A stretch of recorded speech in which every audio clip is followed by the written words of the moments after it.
পরিসংখ্যান অধ্যায় 17 উদাহরণ 12 নম্বর। এটা আমাদের মধ্যক চাইছে, মধ্যক শ্রেণীব্যাপ্তি আর গণসংখ্যা এই দুই কলাম দেওয়া আছে। শ্রেণীব্যাপ্তি কত 35 30 থেকে এই দেখো 30 থেকে 35, তারপরে 36 থেকে 41, 42 থেকে কত 47, 48 থেকে 53, 54 থেকে 59 আর 60 থেকে 65। এটার গণসংখ্যা দেওয়া আছে 3, এটা 10, এটা 18, এটা 25, এটা 8, এটা 6 আর মোট গণসংখ্যা হলো 70। বুঝছো? তো ক্রমযোজিত গণসংখ্যা এই একটা কলাম করতে হবে আমাদের।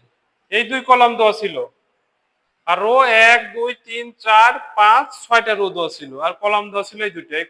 তাহলে 3 এর ঘরে 3ই হবে। এই 10 আর 3 যোগ করে 13, তারপরে 18 আর এই 13 যোগ করতে হবে। এই 13 আর 18 যোগ করে হলো কত 31, 31 এর সাথে 25 যোগ করে 56, 56 এর সাথে 8 যোগ করে 64, 64 এর সাথে 6 যোগ করে হলো 70। তাহলে 70 n হলো 70, n/2 হলো 70 ভাগ 2, তাহলে 35, 35তম পদের অবস্থান কত হবে? এই দেখো এটা হলো 31 আর এই ঘরে পরের ঘরটা হবে মধ্যক শ্রেণী। এই দেখো এটা মধ্যক শ্রেণী। মধ্যক শ্রেণীর নিম্ন সীমাটা l, নিম্ন সীমা হলো l।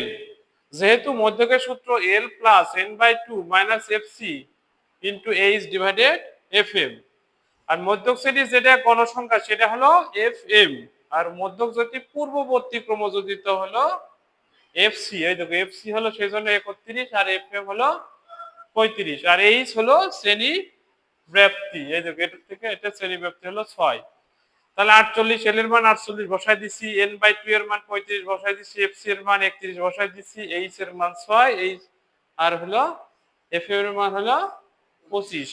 তাহলে বিয়োগ করে হলো 4 আর এই ইনটু 4 গুণন 6 আর ভাগ 25, 4 6 24, 24 এ 25 দিয়ে ভাগ করলে 9.96, এটা যোগ করে 48.96।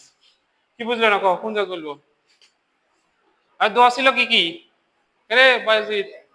হ্যাঁ, শ্রেণীব্যাপ্তি আর গণসংখ্যা এই দুইটা কলাম দেওয়া ছিল। ক্রমযোজিত গণসংখ্যা বের করা লাগবে। এই যে 3 এর ঘরে 3ই হবে, 10 3 13, 13 এর সাথে 18 যোগ করে হলো 31, 31 এর সাথে 25 যোগ করে 56, 56 এর সাথে 8 যোগ করে 64, 64 এর সাথে 4 যোগ করে 70। ঠিক আছে? মধ্যকের সূত্র যে শ্রেণীতে মধ্য কি করে বের করব? মধ্যক শ্রেণী বের করলাম কি করে?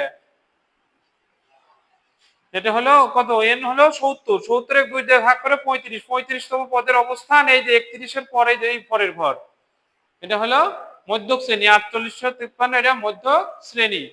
তাহলে মধ্যক শ্রেণীর হলো যেটা নিম্ন সীমা সেটা হলো n, আর fm হলো মধ্যক শ্রেণীর গণসংখ্যা 25, আর fc হলো পূর্ববর্তী ক্রমযোজিত গণসংখ্যা, আর h হলো শ্রেণীব্যাপ্তি মানে এটার থেকে এটার ডিফারেন্স। তাহলে মধ্যক সূত্র হলো l plus n/2 minus fc h divided into h divided আমরা মান বসাই দিয়েছি। এই যেটার মান n/2 এর মান হলো 35, l এর মান 48, এটা হলো 6 আর fm হলো 25। তাহলে এটা বিয়োগ করে 4 গুণন 6 আর ভাগ 25, 25 ভাগ 24 দিলে 0.96 আর এটা যোগ করে 48.96।